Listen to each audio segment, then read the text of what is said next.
This is CBN NewsWatch. Thanks for joining us for CBN NewsWatch. I'm Mark Martin. The number of new COVID-19 cases is hitting new highs according to official counts. But two new studies show the death rate from the disease has dropped sharply among hospitalized patients. Still, the virus remains a big issue in the race for the White House. Dale Hurd has the story.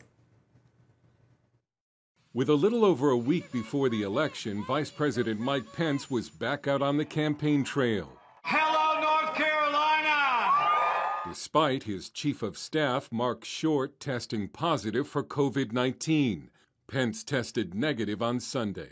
His opponent, Vice Presidential nominee Kamala Harris, who suspended campaigning when a member of her staff tested positive, criticized Pence for traveling. I think we have modeled the right and good behavior, and they should take our lead. But President Trump is taking an optimistic approach. We're rounding the turn. Even without the vaccines, we're rounding the turn. It's going to be over. White House Chief of Staff Mark Meadows says the administration is focusing on getting treatments ready. We're not going to control the pandemic. We are going to control the fact that we get vaccines, therapeutics, and other mitigation Why aren't we going to get control of the pandemic? Because it is a contagious virus, just like the flu. Yeah, Joe Biden calls that an admission of failure by the White House. While the virus remains a major issue for many, the president is also focusing on the economy, warning voters in oil-producing states like Pennsylvania that Biden will destroy the fracking industry if elected. Biden says he never opposed fracking, but has said in the past it would be eliminated. Dale Hurd, CBN News. According to two new peer-reviewed studies, the death rate in hospitalized COVID-19 patients has fallen 18 percentage points since March. At that time, 25% of hospitalized patients died. Now it's 7%. Health experts attribute the decrease to improved treatments available now that were not available early in the pandemic. According to Johns Hopkins Coronavirus Resource Center, the U.S. has the 15th highest death rate in the world at 2.5%, less than countries in Europe, South America, and the Middle East. Oil and gas is one of the industries that's taken a significant hit during this pandemic. It's also a hot topic on the campaign trail. And joining us now with the latest on this important part of the economy is Todd Staples, the president of the Texas Oil and Gas Association. Todd, thanks for joining us. Good, great to be with you today. Thanks. As you well know, U.S. oil and gas production has shot up in the last few years, thanks in large part to the Permian Basin in Texas. And then COVID hit, and a lot of people stayed home, and demand for oil and gas really tanked, especially in April. Where are things at right now? Well, demand and the lack of consumption has really impacted this industry. It's impacted our state budgeting. We know that when people are staying home, just like the airlines industry, the restaurants and hotels, oil and gas has been impacted. The good news is that the natural gas that continues to power our homes has been there. We've never missed a beat. And the industry, although it has been a difficult time and it is a long road to recovery, we are positioned to provide the essential needs that are so important to our daily lives. What are some of the ways that the industry has adjusted to the decreased demand? Well, when COVID hit, obviously the companies had to start looking. The rig count has dropped from over 400 in Texas last year to a little over 100 now. Capital expenditures have decreased by over $60 billion when the pandemic hit. And the industry, though, is so important to really fuel our daily lives, if you think about it, not only in transportation fuels and in power generation, but oil and natural gas actually is the foundation. It's the building blocks that makes 96% of the products that we use each and every day, like plastics, medicines, contact lenses, and a variety of things. And so the industry is reorganizing. We want to make certain that we produce the oil and natural gas that our nation depends on. We want to make certain that the world's air quality is cleaner. That's why we're focused on exporting clean natural gas around the world that has actually led to significant reductions in CO2 emissions, not only in the United States, but globally. It's making a big impact. And really, Texas and the United States is the leader where this needs to continue. And if we don't produce the oil and natural gas that we need in the United States and in Texas, we're going to be dependent on foreign sources. And so we'll be shipping our jobs, and we'll be shipping the real technology that's making a game changer in terms of lowering the world's emissions and improving air quality. Todd, what is it going to take for demand to go back up? When do you expect it to happen? Well, we hope that the vaccines are coming out soon. We know that people need to return to their daily lives. Kids need to go back to school, and this will get the demand up where it needs to be. The good thing about the United States is that we are smart. We have a robust industry that uses innovation and technology to make the industry better each and every year. And so while demand drops significantly, it takes a while for that production to slow up. And so getting that demand and supply back in balance means we need to be smart, wash our hands, wear a mask and social distance, but let's get back to work. And then when the pandemic gets under control, things will return to normal, we believe. We mentioned earlier in the show that there's considerable talk on the campaign trail right now about fracking, which is the main technique for extracting oil and gas in the U.S. Environmentalists say that it keeps U.S. dependent on fossil fuels and harms the environment. Why do you support fracking and oppose a ban on it? Well, you know, the term fracking in itself is really short for hydraulic fracturing, and it's a small part of recovering the hydrocarbons. And so it's a lot of misinformation and untruths about fracking, because study after study has demonstrated that it protects our water quality, that air quality is actually getting better because we're fracking clean natural gas and we're displacing other fuels. And so it's really an attack on the very heartbeat of the Texas economy, that if oil and gas was done away with in Texas, it would impair our schools. It would negatively impact our funding for roads. Oil and natural gas is heavily regulated. It is very much using clean tech today to do a better job than ever before. The industry is focused on carbon capture, use, and storage. And I'm very proud of the pioneering technologies that are being used for a solid oil and gas industry that is so important to our energy security and national security. So there's been a lot of terms that have been misaligned. I would encourage the viewers to go to texoga.org, and we have the myths and the facts that they can take a look at for themselves. All right, Todd Staples, the president of the Texas Oil and Gas Association. Thank you, Todd, for your time. Great, Mark. Good to be with you.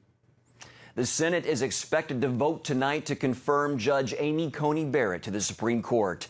On Sunday, members gathered in a rare weekend session, voting 51-48 to bring the process to a vote.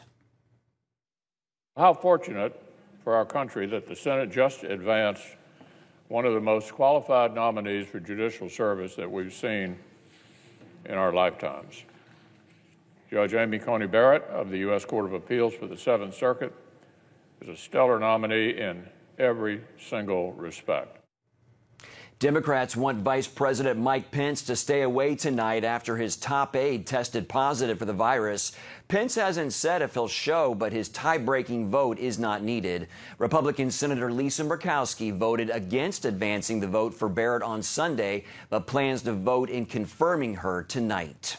And you can catch more on the Barrett confirmation on Faith Nation. It's right here on the CBN News Channel. In other news, Portland's Archbishop Alexander Sample recently conducted an exorcism over the city, hoping to bring peace and unity to the area after months of rioting and protesting. The Archbishop prayed before the Blessed Sacrament at the Cathedral of the Immaculate Conception on October 17th. Catholic news agency reports he then led a procession through downtown's North Park blocks. Sample said his efforts were not meant to suggest that Portland is possessed. Rather, the exorcism was intended to bring God's healing over the city. But some are saying a dark, evil presence has cast a shadow over Portland. It's estimated at least 35,000 people attended the Let Us Worship event on the National Mall Sunday. Led by worship leader Sean Foyt and his team, it was the latest event to bring prayer and praise to America. Foyt said from the stage, "You couldn't see the end of the worshipers gathered at the event. Despite the cold and the rain," he said, "there is a new Jesus movement in America." He also posted that he knew they were making a difference when a Satanist threw a bowl of blood on one of his team members. Pastor Jensen Franklin also spoke at the event and talked about how lifting up the name of Jesus in these times is exactly what America needs.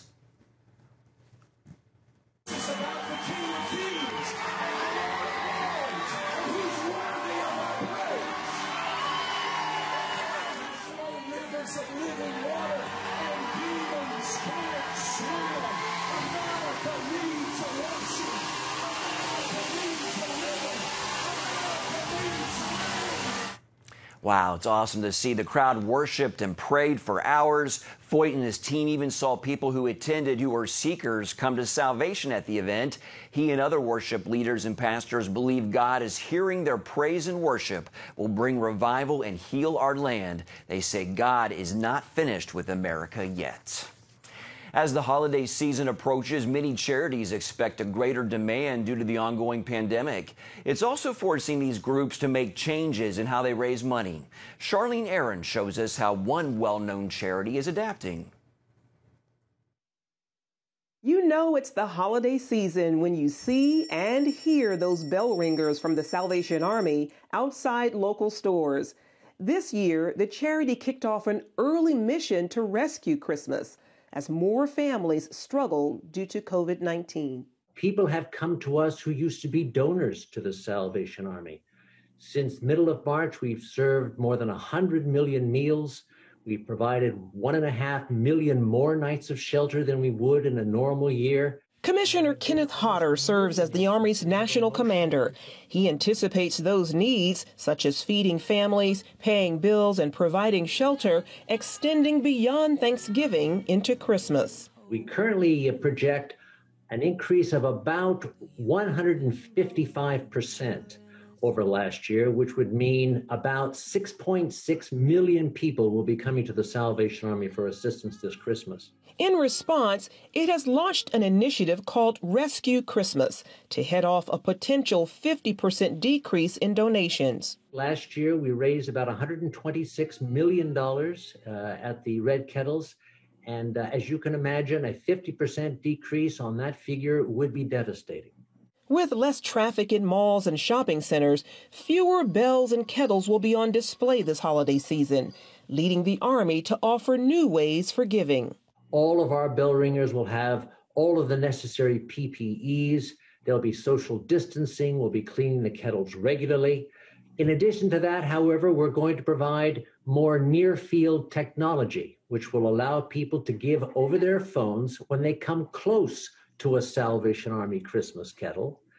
They'll be able to contribute on their phones. Another high-tech option. They can simply say, Alexa, donate to the Salvation Army, and they'll be able to do that. Quite remarkable. Meanwhile, Hodder sees this holiday season as a greater opportunity to meet the spiritual needs of people affected by the challenges of this year. It is precisely at this time of year and precisely at the moment when all of our human reliance on the things of this earth begins to crumble. We can turn to the source of our true strength, the source of truly rescuing Christmas in the person of Jesus Christ. And so we're anticipating a challenging Christmas season, but ultimately one in which he will be glorified. Charlene Aaron, CBN News. Coming up, taking a look at the economy from two very different viewpoints by the presidential candidates and what it could mean for your family budget.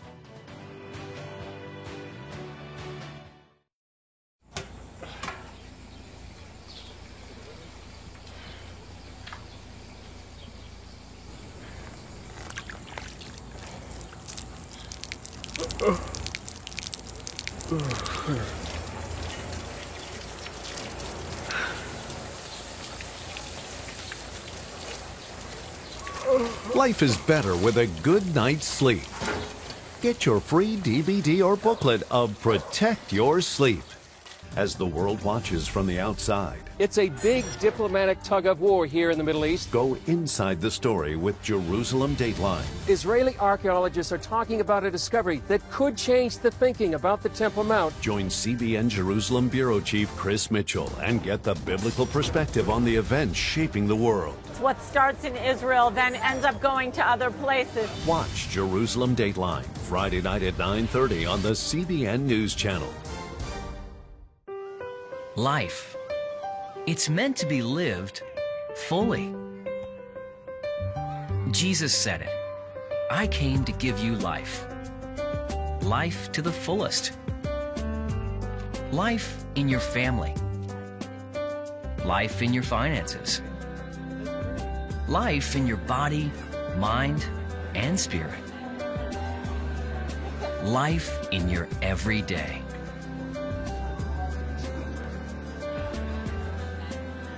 CBN.com, we're taking what Jesus said seriously. We're here to help you discover life. Life. Live it fully. CBN.com.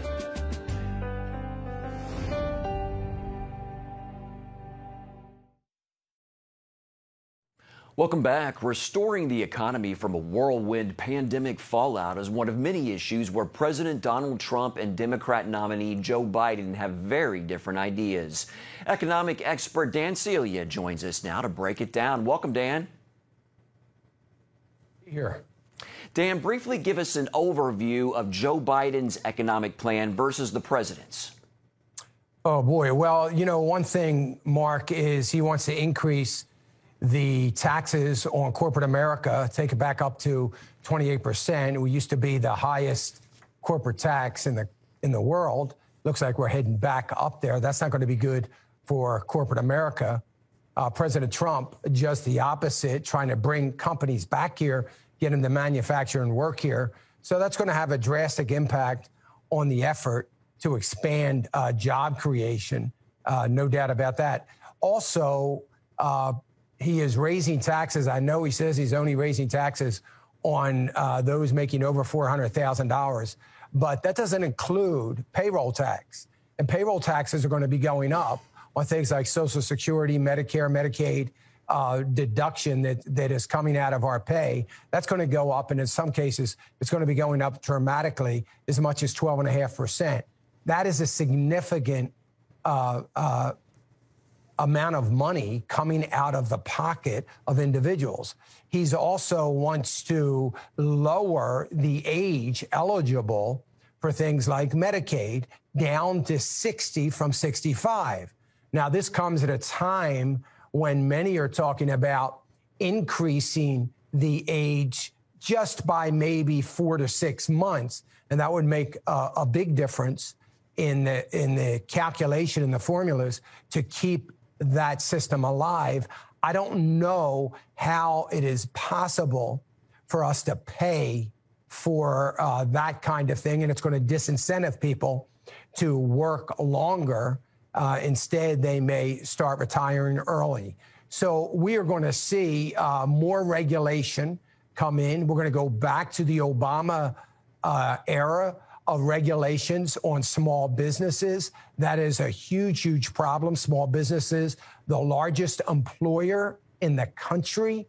And by increasing the regulatory burden on them, we could be impacting 40 million jobs in small business. It's huge, but we got to do that in order to be able to tax some of that regulation, which is also going to be a problem for the small business owners. Mm-hmm. So there's so many nickels and dimes that are going to add up to billions, less jobs, less incentive to work harder, longer, and more efficiently. Dan, Thursday, we'll get our first look at how the economy recovered in the third quarter. Some estimates project a huge 35% growth. Do you expect a V-shaped recovery? And if so, what is that? Quickly, we're almost out of time. Yeah, V-shaped means it went down sharp. It's coming up sharp. The GDP number is going to probably be in the mid-30s, and it's going to be a record-breaking number. But keep in mind, the drop in GDP was record number. This is going to put us back to where we were, and that is a V-shape for sure. All right, Dan Celia, thank you so much for your time and your insights. Thank you, Mark. Great to be here. All right, we'll be right back. On October 1st, 1961, history was made when a tiny station began transmitting the first signals of the Christian Broadcasting Network. CBN, the Christian Broadcasting Network. And now, a new era has begun with the all-new CBN News Channel. Just moments ago, the Iron Dome intercepted an incoming rocket right on the Gaza border. And ministering in this area, spiritual warfare is definitely involved. a 24/7 news network, bringing you the news you want from a source you can trust. In Kenya, 40% of the medical services are actually provided by these Christian hospitals. Let's talk about the economy. Believers here are joining together to win people to Jesus Christ. All your favorite shows now in one place. Go to CBNNewsChannel.com to find out how to get the CBN News Channel on your TV all day, every day. CBN News.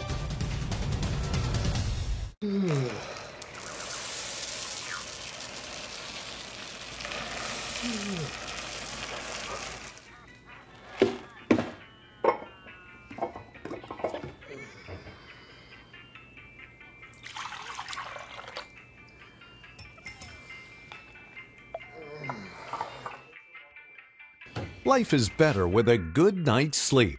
Get your free DVD or booklet of Protect Your Sleep today. Life. It's meant to be lived fully. Jesus said it. I came to give you life.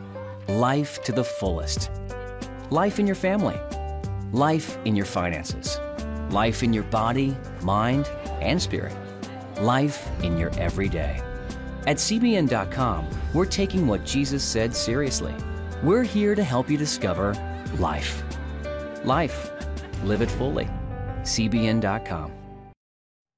As we reported earlier, diagnosed COVID-19 cases are on the rise. News a weary nation and world does not want to hear. Between fear and fatigue with the pandemic, many people are looking for relief. And Dr. Cornay Becker with Regent University is here now to talk about the fear, fatigue, and how faith can provide answers and relief. Dr. Becker, thanks so much for being with us. What a great joy. Appreciate it. Thanks for your inspiration. First of all, what should our biblical response be in times like this? I'm reminded of the words of Jesus when he spoke to his disciples and he said, let your hearts not be afraid. He said, believe in God, also believe in me. And then a little bit later on, he says, for I am the way, the truth, and the life. We can trust in God. Very, very true. What is the opportunity for the church right now across the nation and around the world?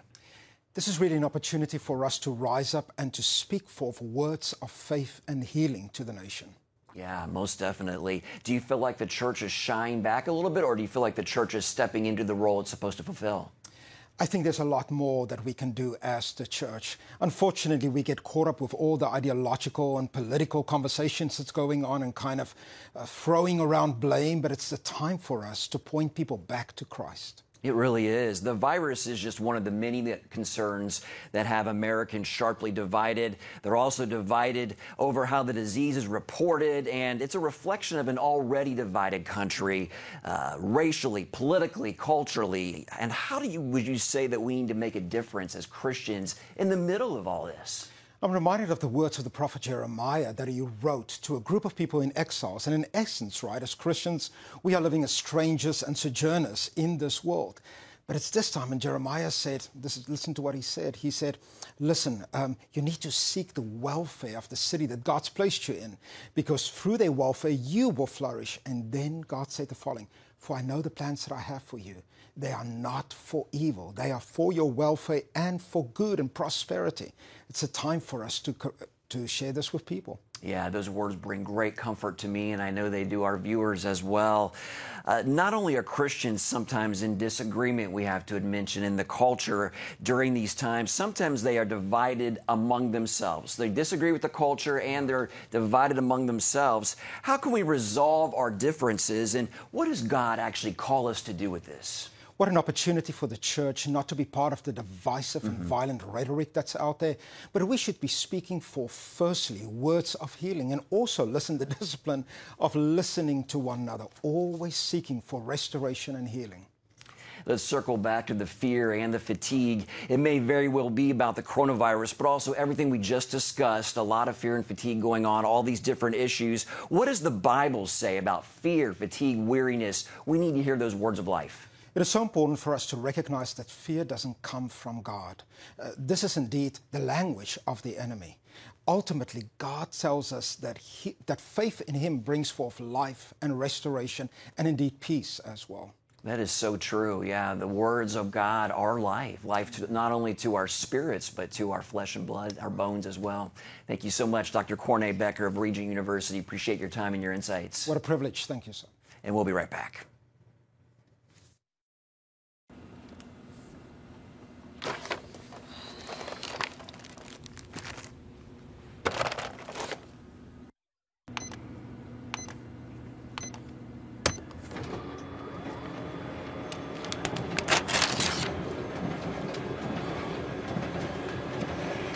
Life is better with a good night's sleep. Get your free DVD or booklet of Protect Your Sleep today. I'm Ephraim Graham, and this is Studio 5. Cruise with me as I discover the good things happening in the world of music, sports, television, and movies. The fact that Ryan Coogler was going to be directing the film, I knew that something special was going to happen. We'll chat with artists at the forefront of entertainment and explore the connection between popular culture and faith. I asked my pastor, I said, well, does that mean I'm supposed to be a preacher? He says, well, no, you already have a pulpit. Watch Studio 5 Wednesday night at 9:30. Remember for a moment what it was like to be a child. You believed every story you were told. You saw a world full of endless possibilities. What stories will the world's orphaned and at-risk children believe?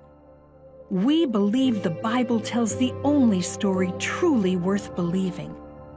We believe that every child should have the opportunity to dream, the chance to take challenges and turn them into possibilities, the chance to stand on the promises of God, to recognize their place in the greatest story ever told. They have their whole lives ahead of them. Theirs is a world of endless possibilities. They are looking for a story to believe. We will tell them that story. Will you join us?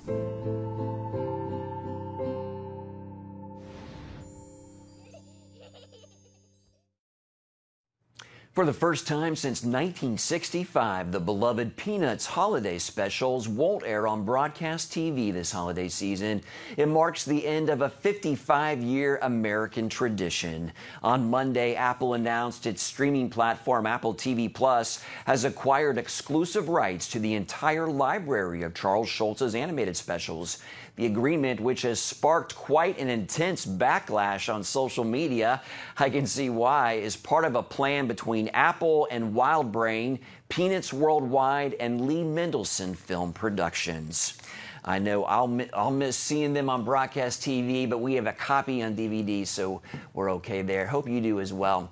Well, that's going to do it for this edition of CBN News Watch. Remember, you can find more of our news programs on the CBN News Channel anytime or online with cbnnews.com. Also, tell us what you think about the stories you've seen. You can do that by emailing newswatch@cbn.com, or be sure to talk to us on Facebook, Twitter, and Instagram. Hope you'll join us next time. Have a great day.